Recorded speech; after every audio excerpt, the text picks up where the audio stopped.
One last time, I have to see this ground. It's beautiful now, as if nothing had happened here. Soon they will tear down the main house, and then nothing will be left. Nothing. Except what I remember. I grew up in the town nearby, where my father was the mayor, and where this house stood, waiting for me. It was built by Wilfred Butler. We had never seen him, and he never lived at home. Until the day before Christmas in 1950, he finally did come back. For the last time.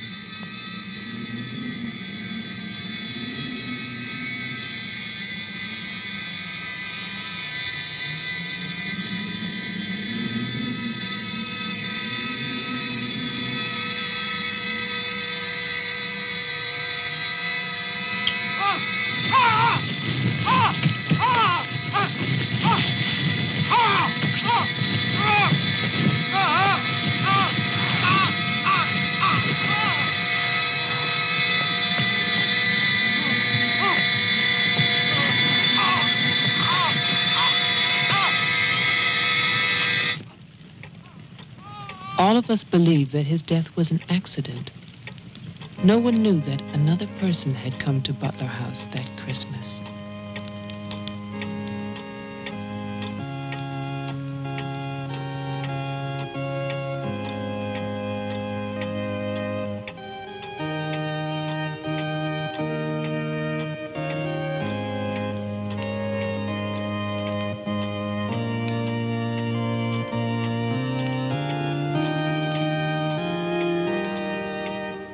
As Deputy Coroner of the County of Arlington, State of Massachusetts, I hereby find, upon evidence of an autopsy conducted by the medical examiner of this county, that the deceased, Wilfred Butler, died as a result of burns inflicted accidentally upon himself on his own premises during the afternoon of December 24th, 1950.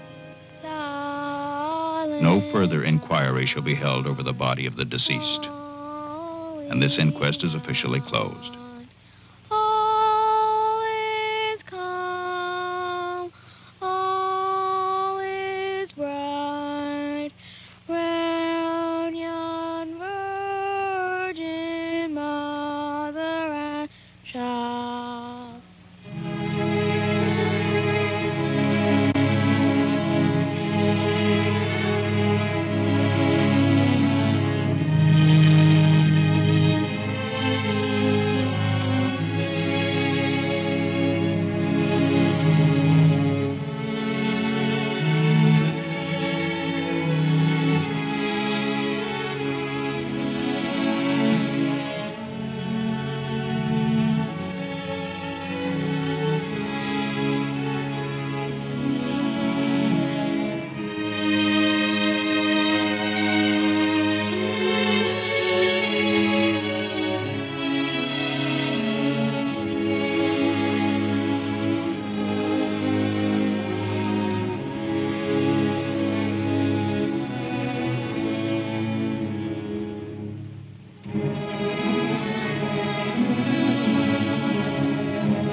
After the coroner's inquest, on New Year's Day, they buried Wilfred Butler.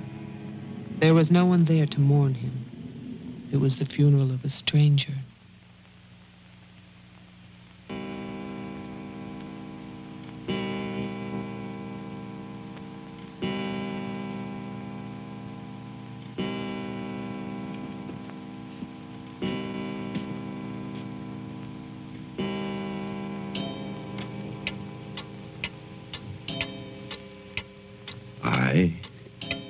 Wilfred Butler, being of sound mind and body,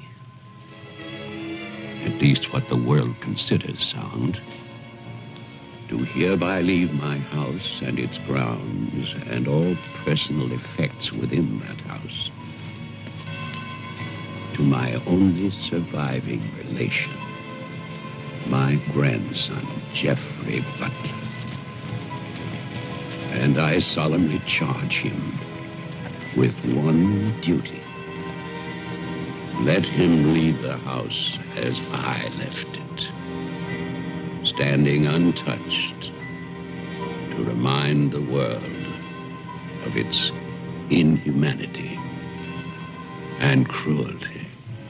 For 20 years, that house lay empty, exactly as Wilfred left it.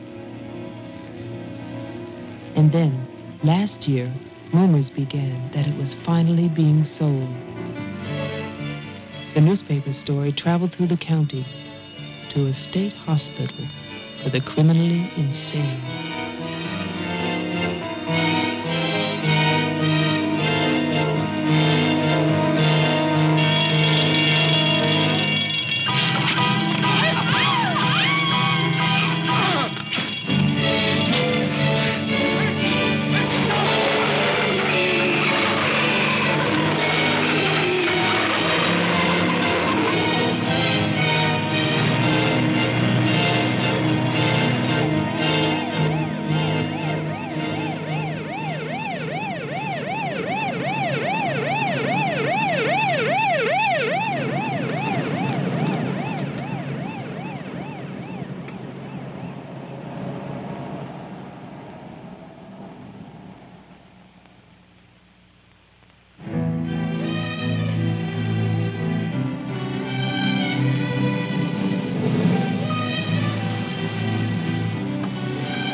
The man who came to sell the house had never seen it. He was a lawyer from the city, just doing a job and enjoying it.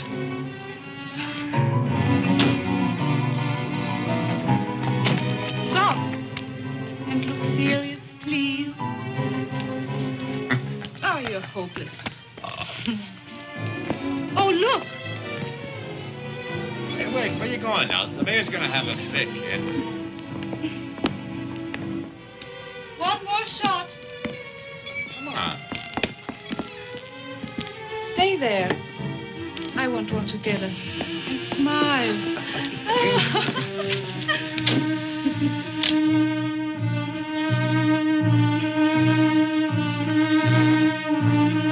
For all the news as it happens, stay tuned to WLIX, your voice of the Northeast. This is Roger Fowler with local stories. First, today's headlines.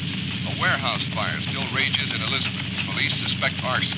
That escaped inmate at Margaretville State Hospital still at large, still hunted by state police. And over in Roxbury, the city passes a controversial housing code.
Well, didn't I tell you?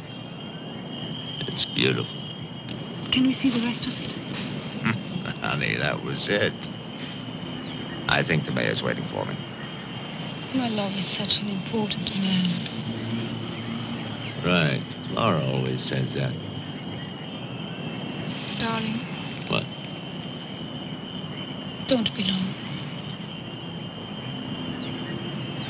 Honey, if you get bored, just look at the view. Sooner or later, that viaduct's gonna take us back home.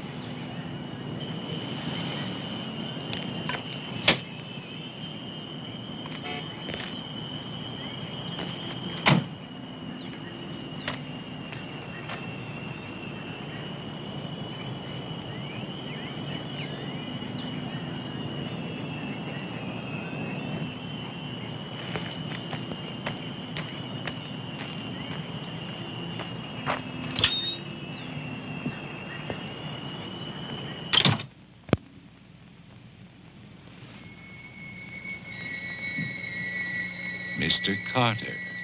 Mr. Mayor.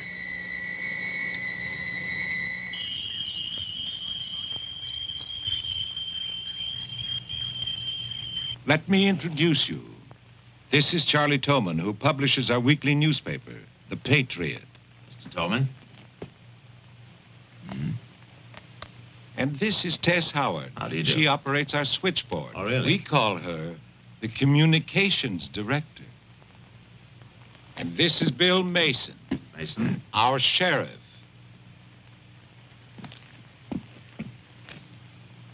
Won't you sit there, Mr. Carter, at the head of the table? Thank you. I didn't expect to meet you all together. It's quite a reception.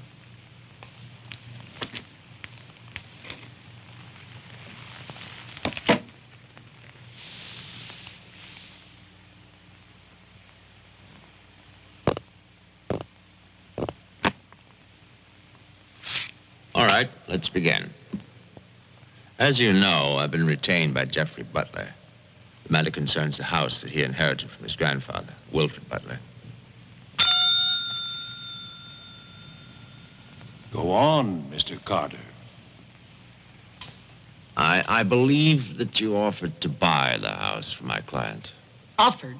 We begged him. We wrote letters and That's we... enough, Tess. Well, it's true. Trouble. There's always trouble. I can sympathize. I spent the last 20 years and more driving people away from there. Prowlers, burglars, kids, they're the worst. Chasing for nothing because of that will. That drivel about humanity. No. Inhumanity. What the hell is that, huh? Yes, well, he was a bitter man. Hate. It must have been very hard. It must have been hate.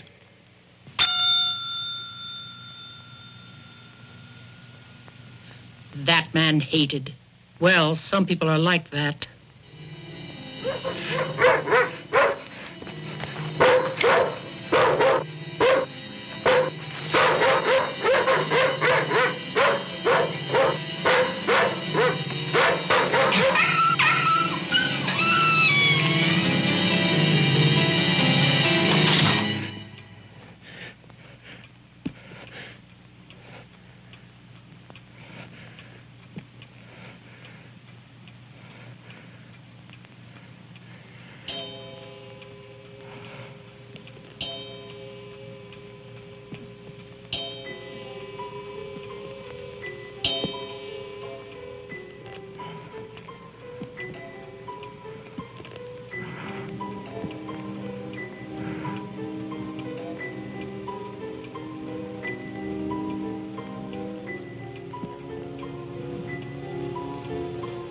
The question is, well, do you still want the house? Are you offering it to us, Mr. Carter? Exactly. Why now? Well, that's Mr. Butler's business, isn't it? You know we're not rich. Most of us came here during the Depression. But we love this town. It's our home. And naturally, you want to improve it. Exactly. My client understands that, and he fully sympathizes, and he's willing to sacrifice the house for $50,000 in cash by noon tomorrow.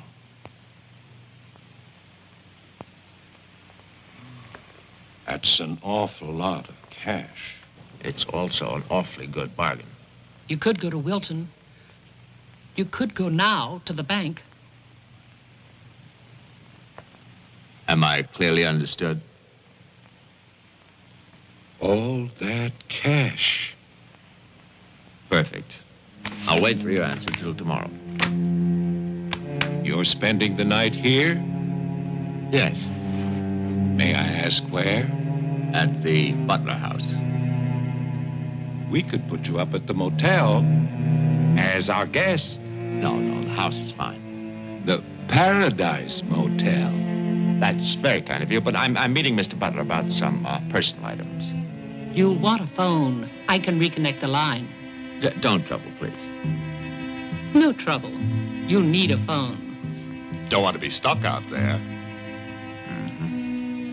Well, you've convinced me. Thank you. By the way, have you known Mr. Butler a long time? No, I've never met him. He called me and asked me if I'd handle this for him. I said yes. He had the key delivered to my office. Mr. Mayor, Sheriff, Mr. Tolman, Miss Howard, see you all tomorrow. In fact, I'm looking forward to it.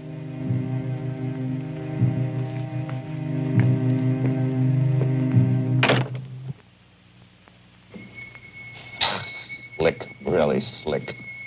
He's a big lawyer, Bill. You've got to expect that. Don't tell me about lawyers. Oh, you see the way he looked at us? You see his clothes? He's doing his job. Just don't tell me about lawyers. You know what I'd like to see? Two of them like that when talking to each other. Neither one of them would know what to believe. I love you, too. Honey, when I get home, I'm going to have a nice surprise for you. No, I can't tell you what it is now. It wouldn't be a surprise, now would it? No, I can't come home now, but it'll be very soon. Very soon. Honey, of course I miss you. Yes, I miss Mommy, too. Laura, how are you, kid?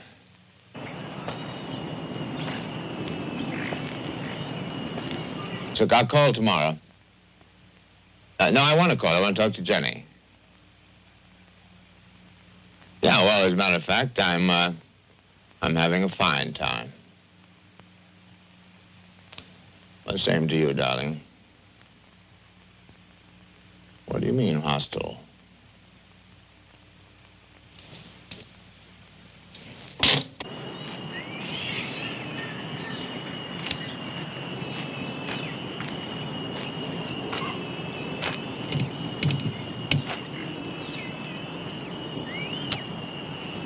I was wondering, if we get it, what then?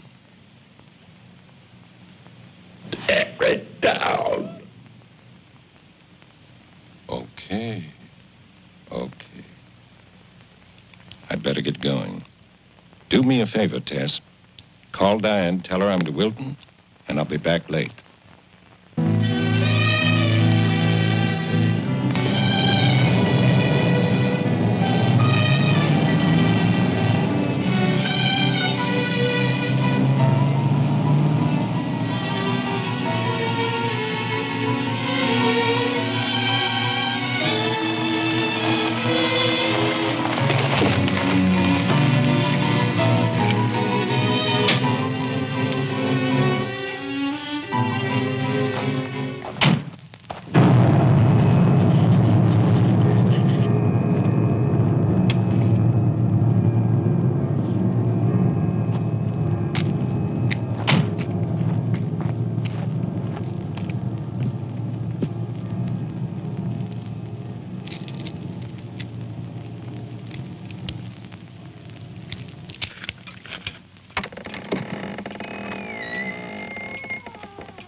It's fantastic, isn't it?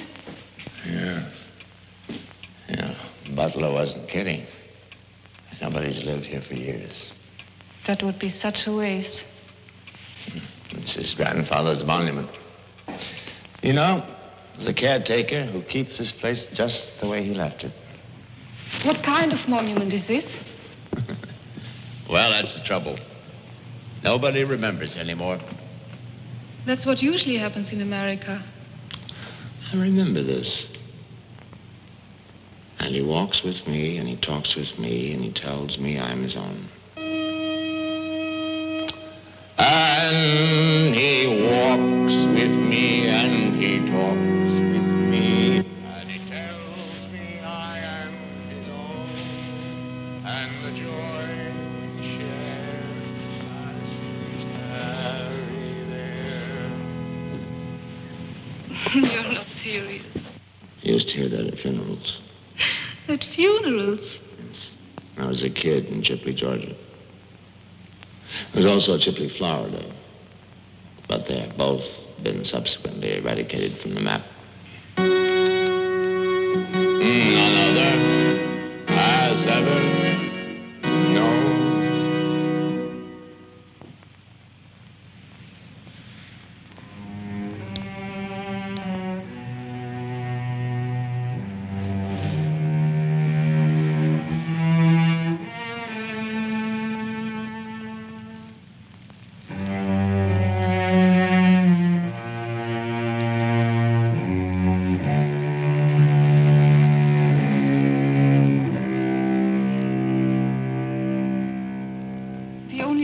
Was a delicatessen, so I brought you pastrami, salami, potato salad, macaroni, everything you like. I'll have bologna and macaroni. No, some of that potato salad. Did you pick the wine, too? The delicatessen man took a personal interest in its selection. Oh, well, we got lucky again. That's early 1970. That's hard to come by. Can I have some, too? Of course you may.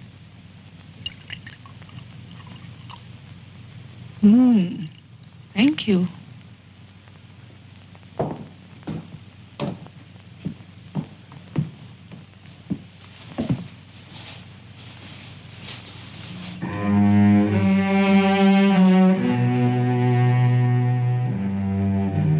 It must have been wonderful.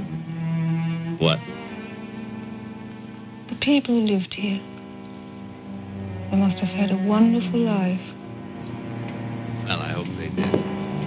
Wilfred Butler must have believed in something. Look at that stone fireplace, parquet floor, the mahogany, this table. Now, you probably think this place is made of wood, right? Well... Wrong. You know what his grandson told me? Underneath that wood, there's 2 feet of stone. The foundation is 8 bricks wide. Now, someday they're going to come in here and they're going to tear this place down and they're going to build little tract houses all over this property on quarter-acre and half-acre lots. And that bulldozer's going to come up that hill toward this house. And it's going to get the surprise of its life. They built a kingdom out here.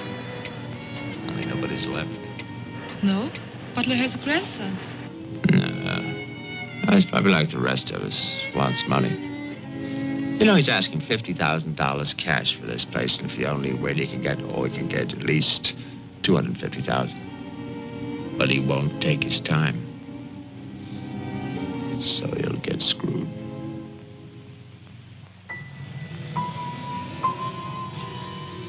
Do you want to go upstairs now? Soon. You know, one of the great pleasures in life is the pleasure of anticipating pleasure. Isn't it? We are very close now, aren't we? Sure, honey. Very close.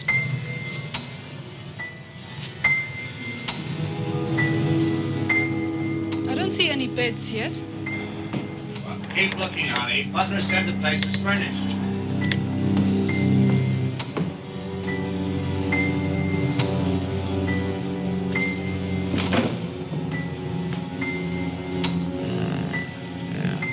It's furnished.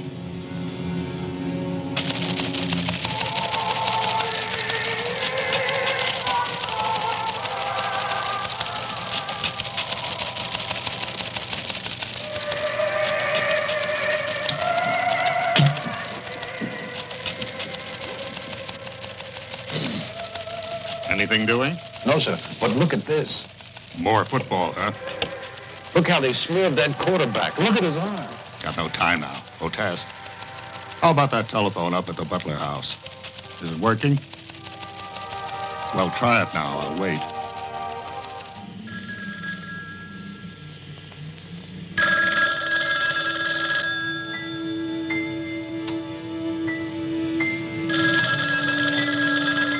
Hello? Oh, yes, Miss Howard. Yeah, the phone's working fine. Very nice of you to call. Thank you. Good night.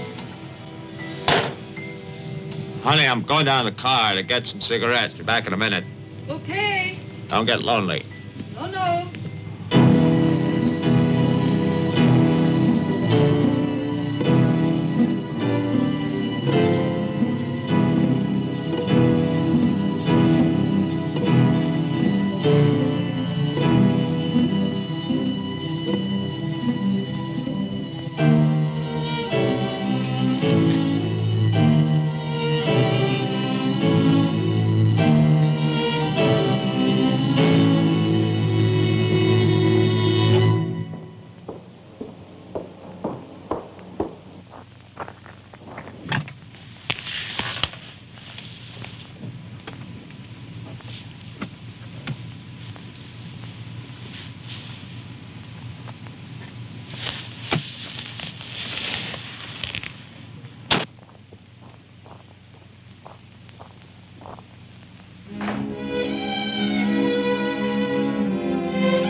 Did you get your cigarettes? Yes, I did.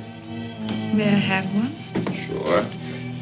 No, it's the most amazing things. These cigarettes come in these very small packages these days. Oh, that's for me? Mm-hmm. Can I open it?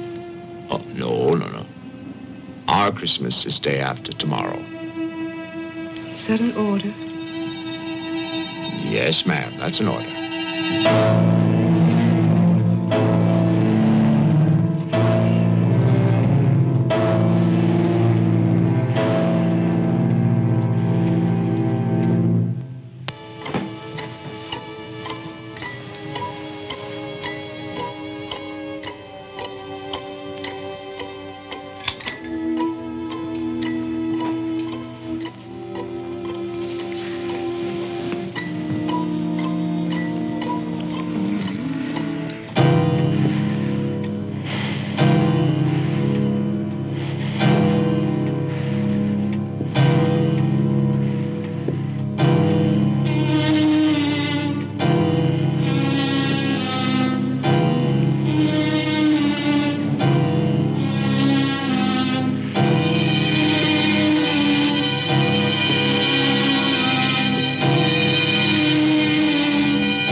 Someone's calling from Butler House. Okay, put him on. Go ahead now. Mr. Carter? I'm not Carter. Who is this? The honor. Butler. I'm worried, Sheriff. Carter's not here. Speak up, I can't hear you. I can't. I'm sick. Can you come here? What is it? What's wrong? His car's here, but he's gone. Won't you come? Okay. Now you stay put in that house. I'll wait for you. Please, hurry. I'm afraid. Now take it easy. I'm coming.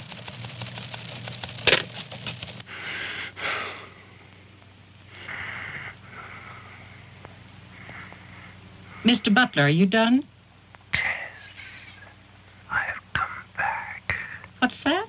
Tess, I want to see you again. Hello? Who is this? You know me, Tess. It's Mary Ann. Tell the mayor. Tell them all. I'm waiting in my father's house. Tess, it's so lonesome here. Don't be long. Hello? Hello? Hello?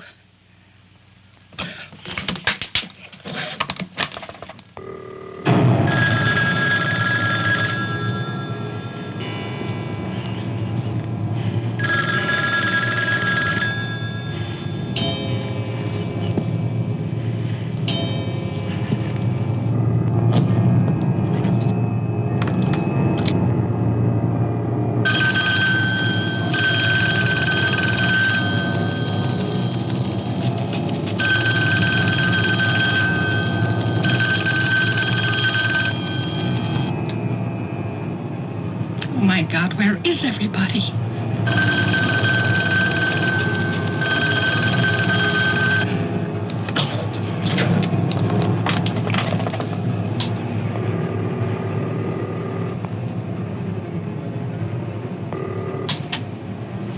Hello? Oh, Maggie, thank goodness. What is it, Tess? Something's come up.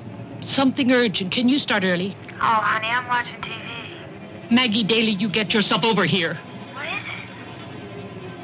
it? Just get moving, Maggie. Just please hurry.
Come in.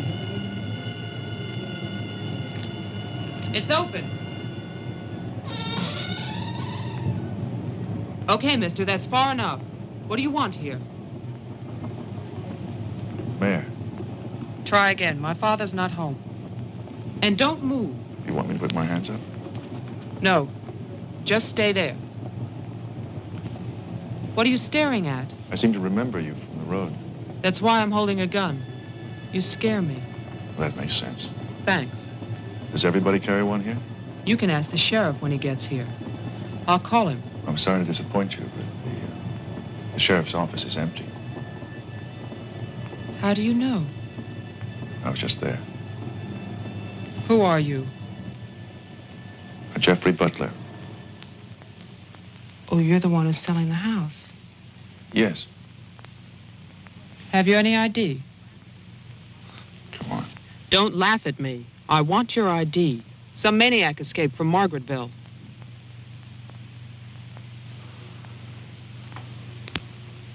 Okay.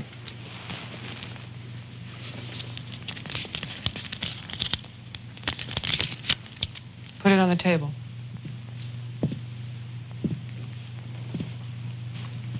Now go back.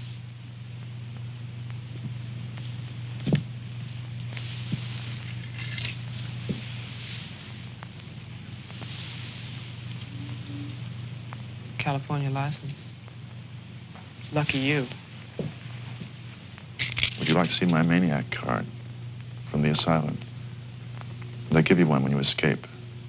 There's a big scarlet M on it so people won't get confused. Okay. Look, I'm sorry about the gun. My father's in Wilton getting your money. All I want to do is to get into my house. The sheriff's deputy might have a key. He's about the only one I know of. Well, where's he? You go down the road about 1.5 miles till you come to a white house with a white fence, and then you can't miss it. Thanks. That's okay. Merry Christmas. Same to you.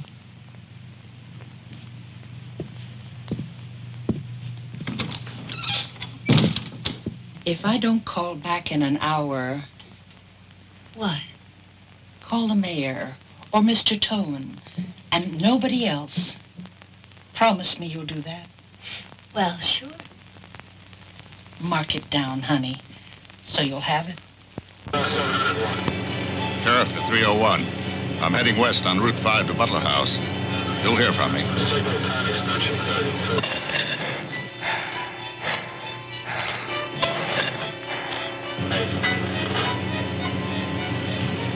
What the hell?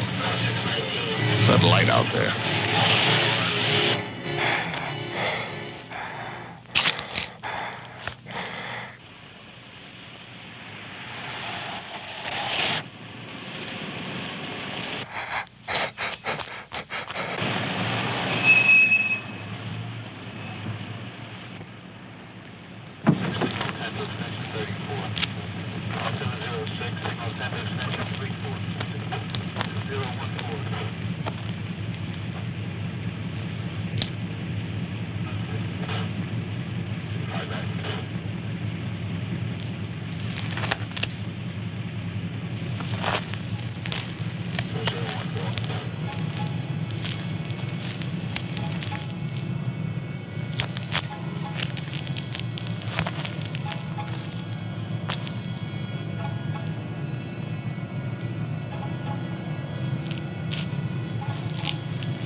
Hi.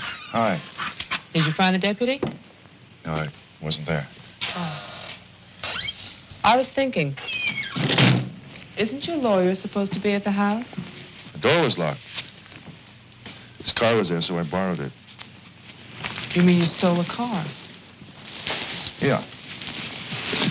Keeping it warm. What if he needs it? Let him find me. Who's coming to dinner? Oh, Daddy. We always have dinner every Thursday. Do you want something? No, I ate Paradise Motel. Yeah, I know. It's awful. What about a drink? Yeah. It's cheap bourbon, but That's a big favorite around here. Do you want ice? No, straight. You look tired. I am tired. Well, here's to a fast dollar. Cheers.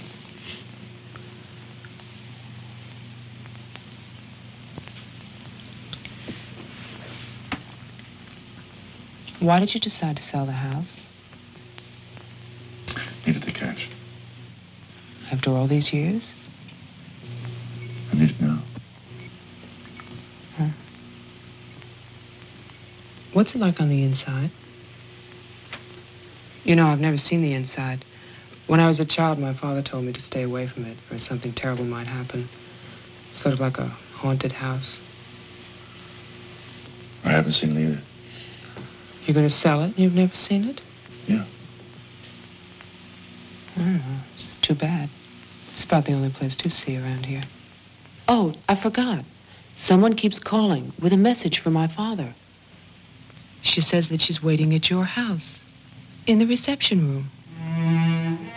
What woman is waiting in my house in the reception room? Oh, I don't know. It's not a voice that I know.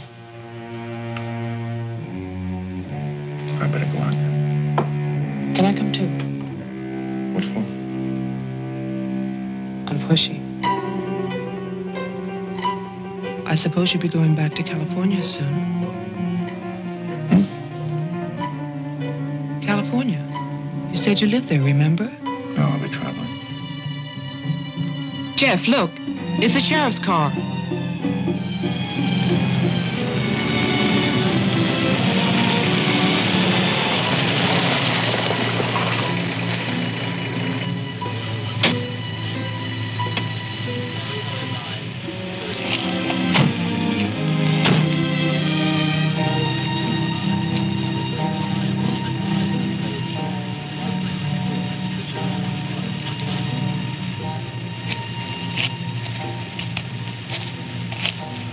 There's a light. Look at that tombstone. Pretty cheerful. Who bears the cross shall wear the crown. Wilfred Butler. My grandfather. Oh.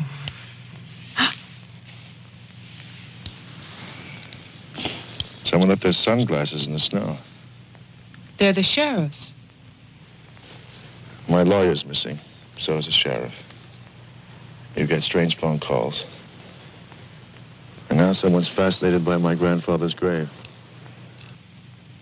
Let's get out of here. You still want to go to my house? Yes. But I don't want to go alone. Listen. I'm not nervous. Well, of course you're not. Oh, it's the cold. I'm shaking from it. Let's get out of here. Okay. We'll get help in town. It's 10 minutes' drive.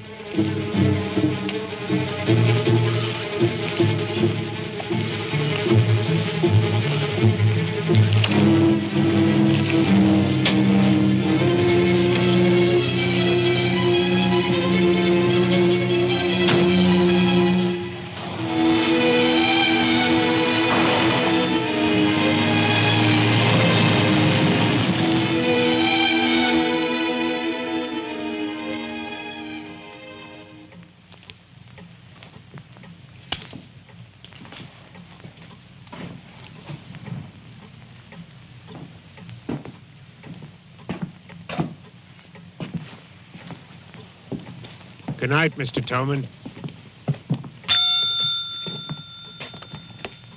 Have a nice holiday.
Deputy's not here, but Toman is. Who's Toman? Come on, you'll see.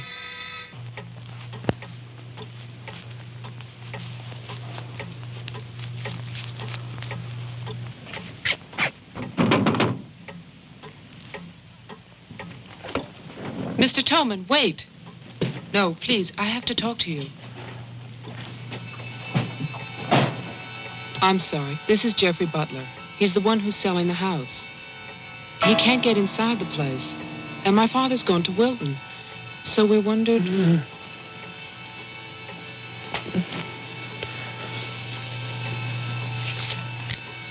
Anything wrong? He'll tell us.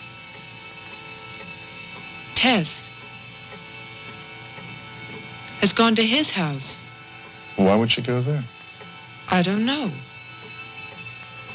Anyway, she won't get in. You say it's locked. He says she hates the place. Would you like to drive there?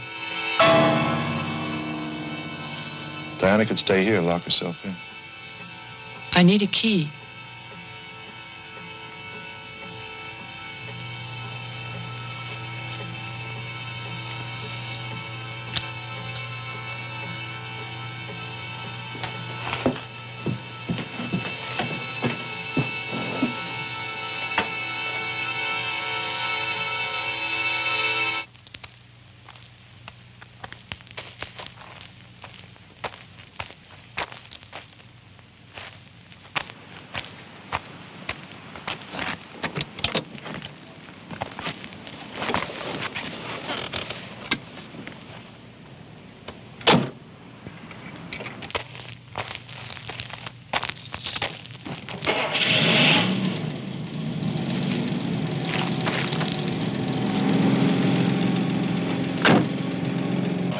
This isn't my house.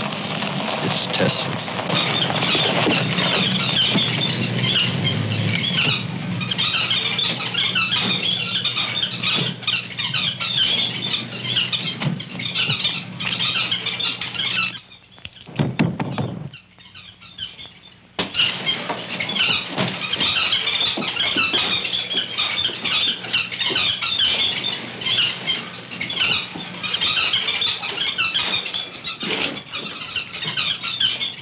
Tess isn't here. Are you satisfied? She must have gone to my place. Well, why wouldn't she go there? She hates it. Maybe she went to see the woman who's there. Someone called the mayor's house before. Said she'd be waiting.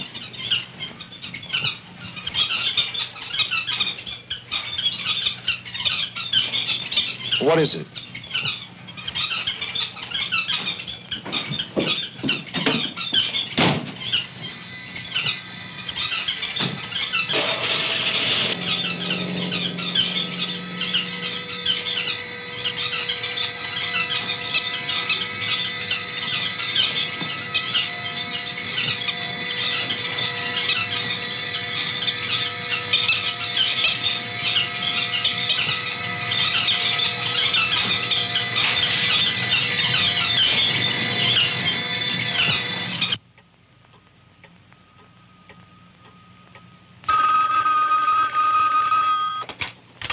Hello, Jeff?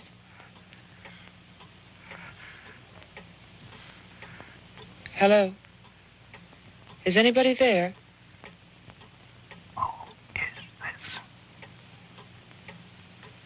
I'm Diane Adams. I spoke to you before. Bring your father to the house. This is Marianne. Tell him I have the diary. I'm waiting. Who are you? He'll know. Christmas Eve, 1935. Hello? Hello?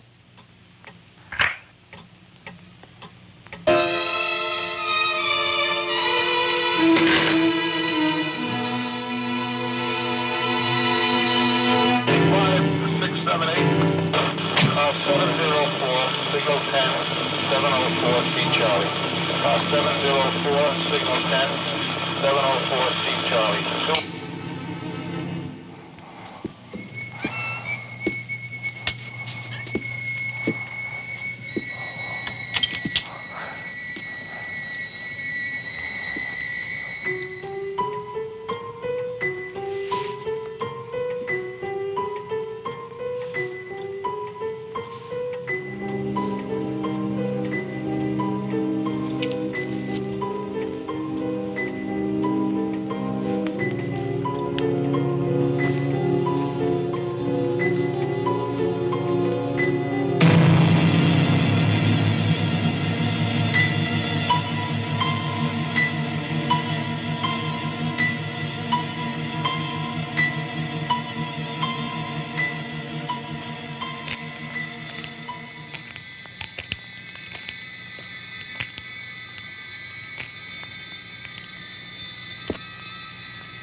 Sheriff, I saw your car.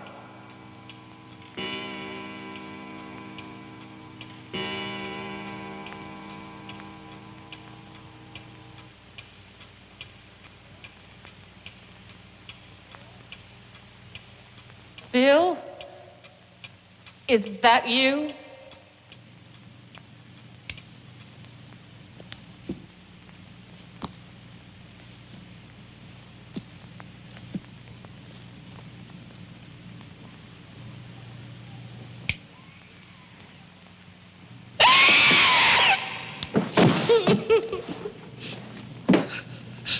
Tess, you can't see me, but I can see you.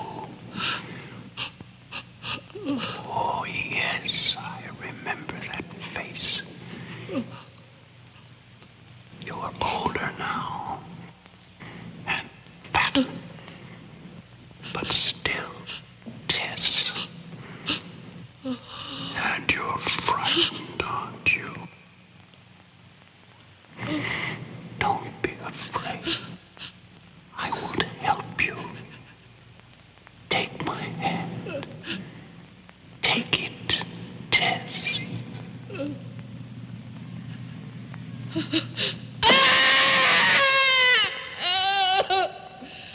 1920. The person on the telephone said 1935, Christmas Eve. But that's not the beginning. In 1927, Butler House was restored by Wilfred Butler. After that, I find social notes, parties, nothing special. Then, in 1930, Butler's wife, Catherine, dies of tuberculosis. In August 1933, it starts. Wilfred Butler's daughter is cruelly attacked and raped. Her name is Mary Ann, the same name as the caller who left those messages tonight.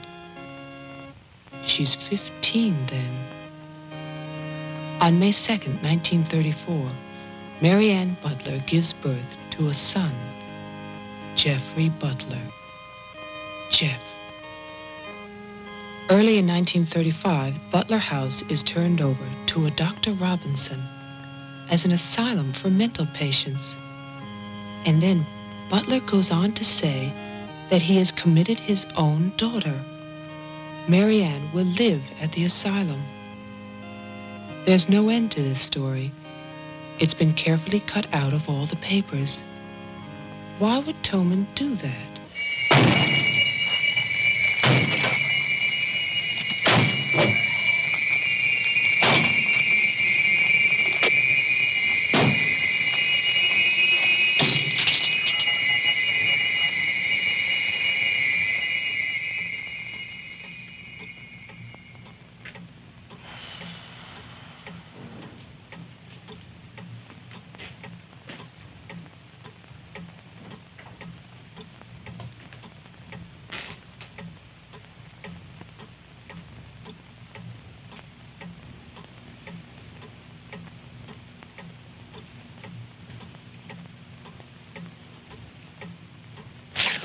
you scared me.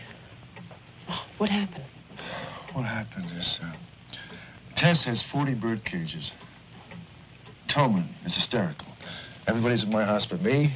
It's cold outside, and you forgot to lock the door. Joe, how old are you? How old am I? You mean, how many years have I lived? No. There's a lot in the paper about your family. I don't want to talk about my family. Wait a minute. There's a woman calling, and she says her name is Mary Ann. That was your mother's name, wasn't it? My mother died in childbirth. That's when I started traveling. It's not what the papers say. What's your point? I just thought that you should read something for your own good. Nothing you could tell me about my past or future would be for my own good.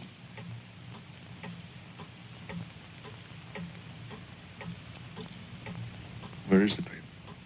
It's on the table.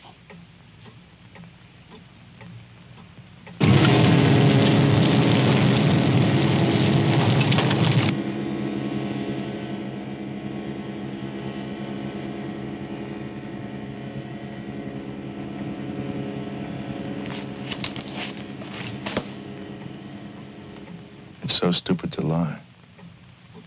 I missed the whole event. Jeff, maybe your mother's still alive. Maybe she's waiting for you at the house. I don't know.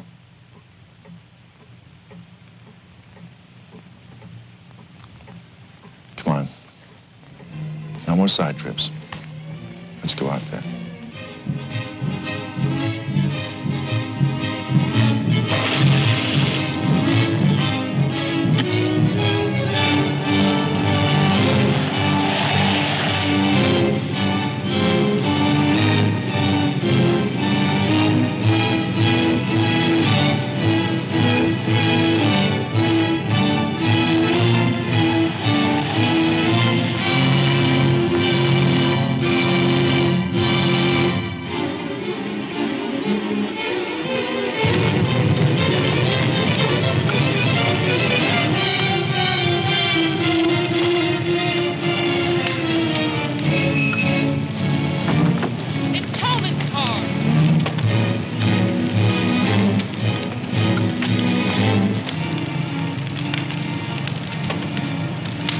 It's empty.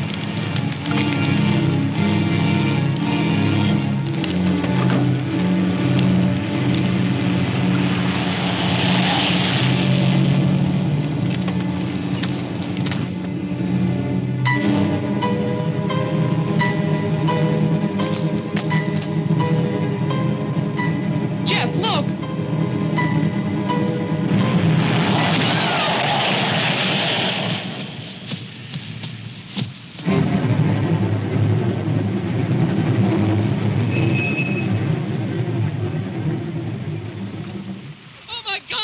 Stay back! It's Tolman! Stay back!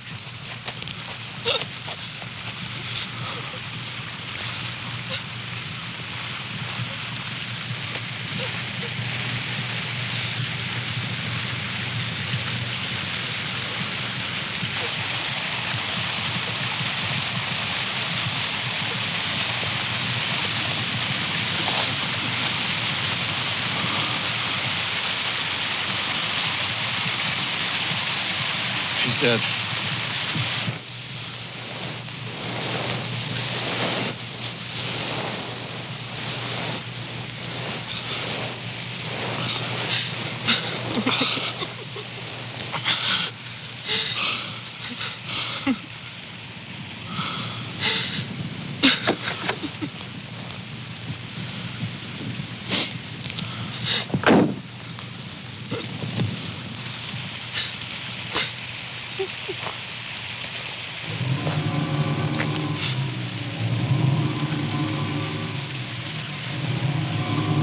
His hands.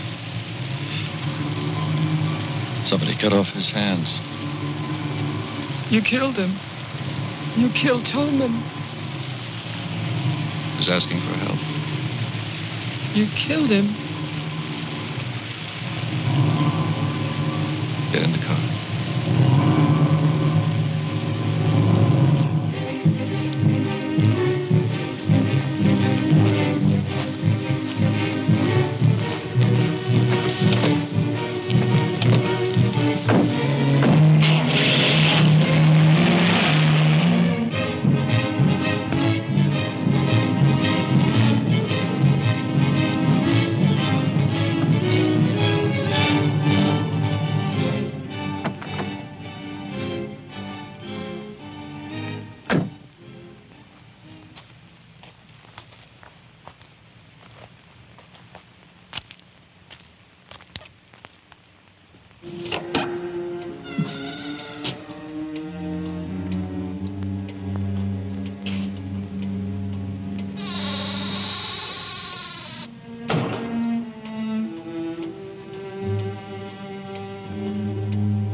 Butler House.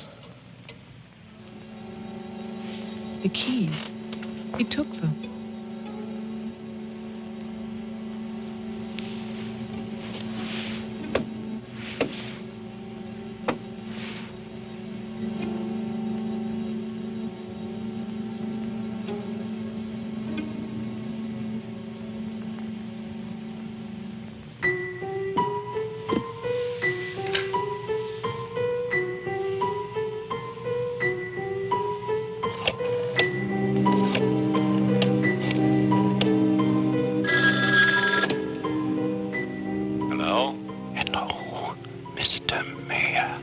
Yes, what?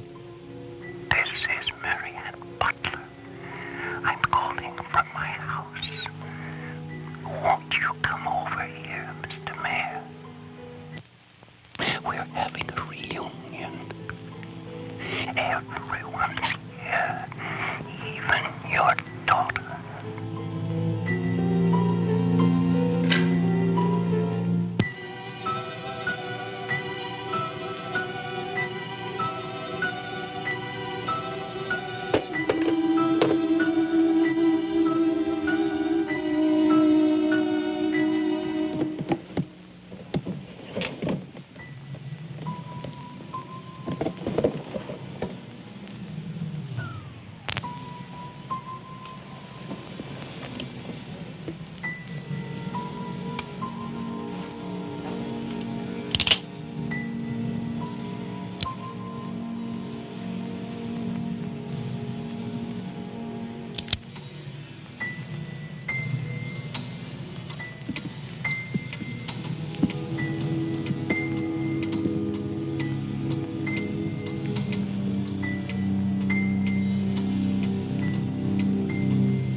I write this knowing that no one shall ever see it. Not my beloved daughter, or even my grandson, Jeffrey. I write for myself in the hope of forgiveness, if that is still possible. And I write for you, Marianne, whose youth and innocence I have destroyed. By 1935, the doctors had treated my daughter for a year. I had believed they could cure her. The child, Jeffrey, was taken from us and sent to California. I turned my house into an asylum. I brought doctors to live there. I welcomed other patients. Useless. All of it.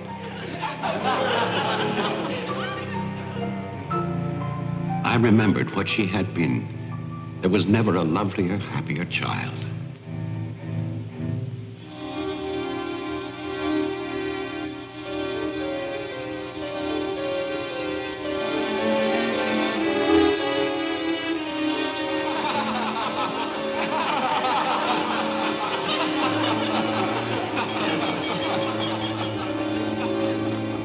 Ladies and gentlemen, now quiet, please. I propose a toast. Doctor, please. By Christmas of the first year, I knew that I must act, not for myself, but for my helpless child. Led him to create this institution. Our friend... I had no plan. All I knew was that I must take her from these men with their promises, their lies. Shall we?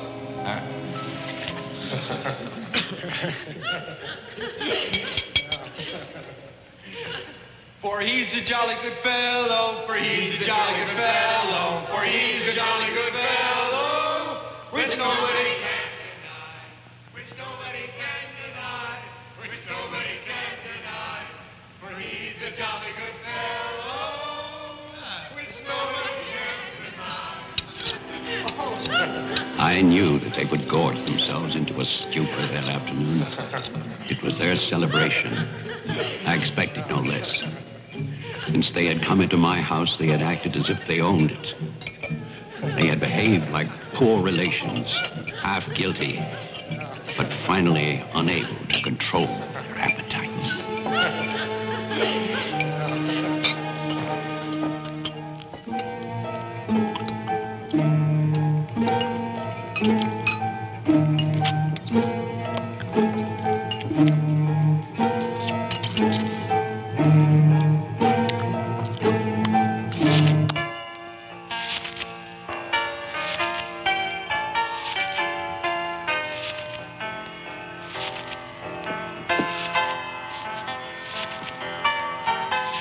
After dinner, they danced and drank as they usually did.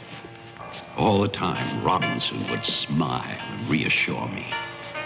They expected me to believe, because I had no choice. Wilfred, trust me. He really believed Marianne would be well. He saw a light. There is a light at the end of a long tunnel. Believe me. There is a light at the end of a long tunnel.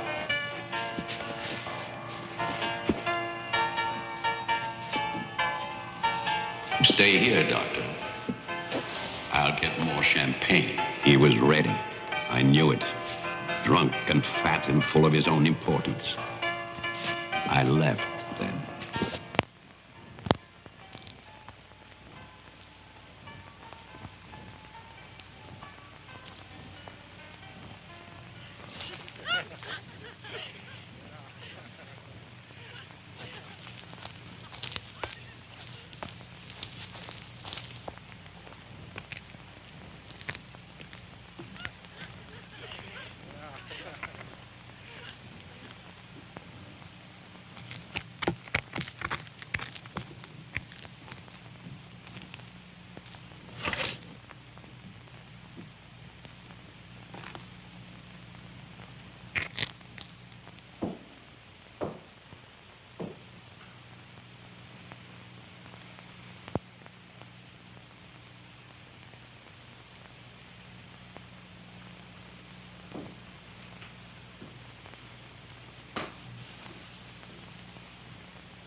My cruelty to Marianne was inhuman. I know that. I had loved her. I had fathered our child, Jeffrey. I had brought her to this. But I swear that on that afternoon, all I wanted was to save my child.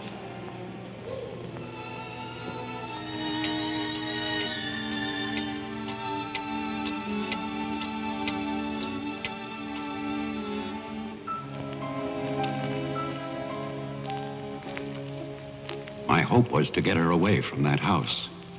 But also, I wanted to set free those other wretches who had so long been abused by the doctors.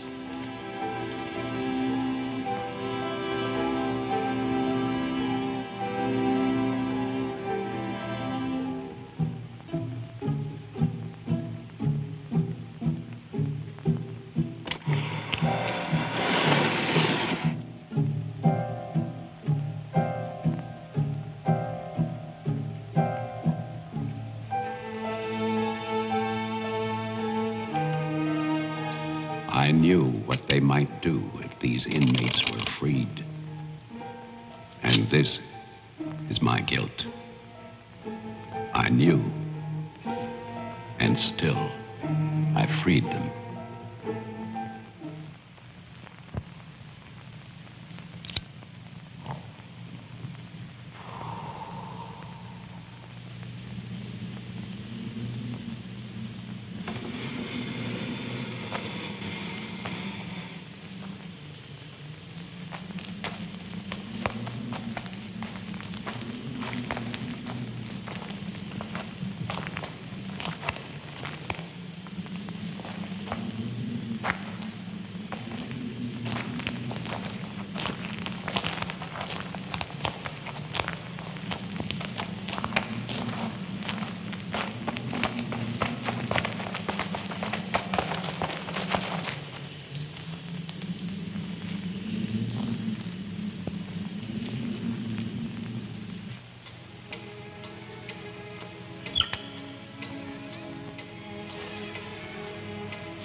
The inmates started for the house.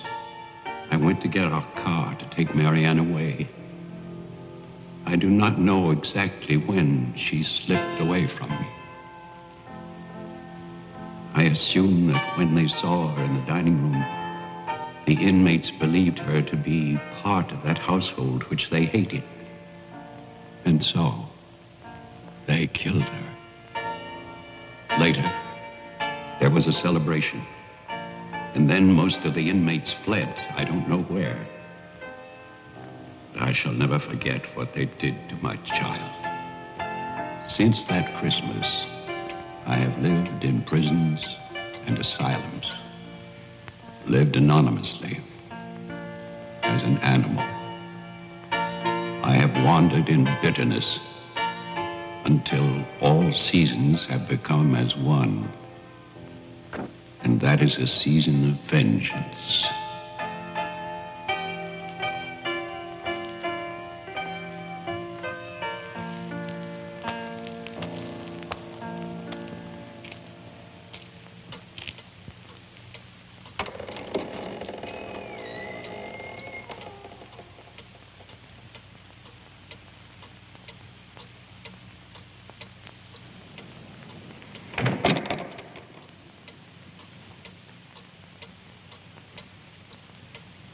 Jeff.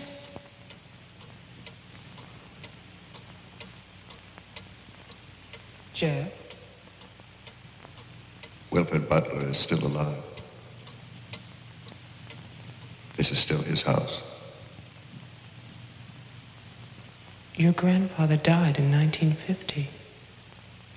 He was burned to death in this house.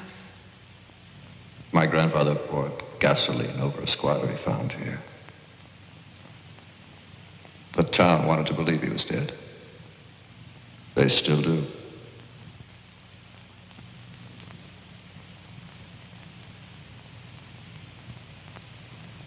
This house was an asylum. There was a massacre by the inmates. Tess, Tolman, the sheriff. Your father. No. All inmates. They killed my mother in this room.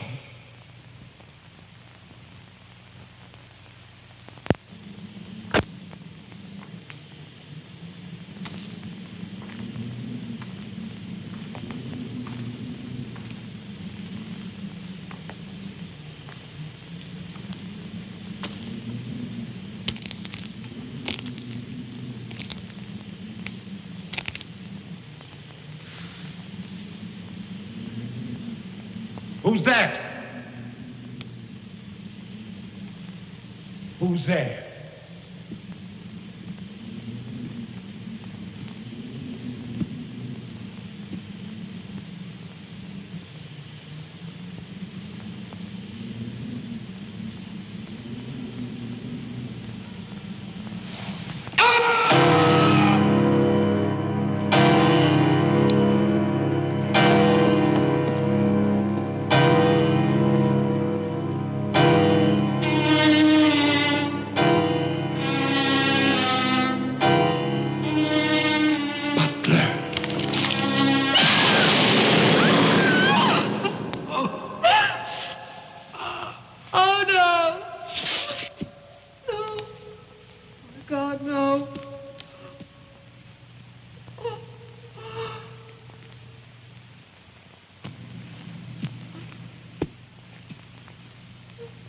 Daddy?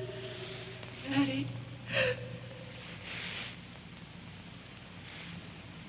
Diane? Jeff?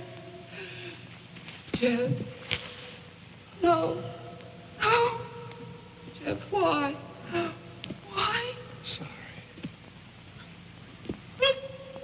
Marianne.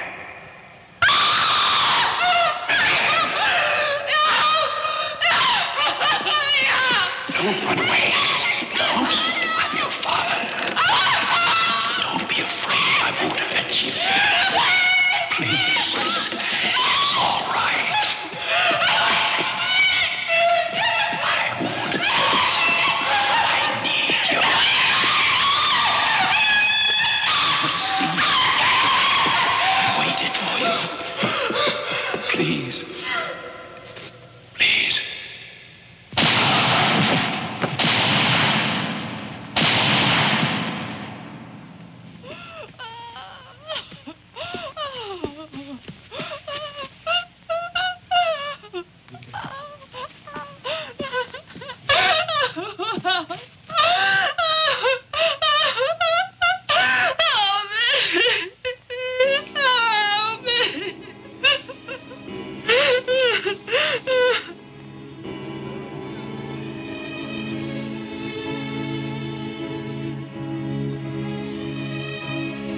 I spent that night weeping.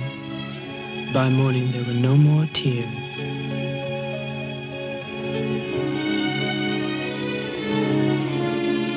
I know that my father and Jeffrey both thought they were shooting at killers, but they were simply the last victims in that house of victims.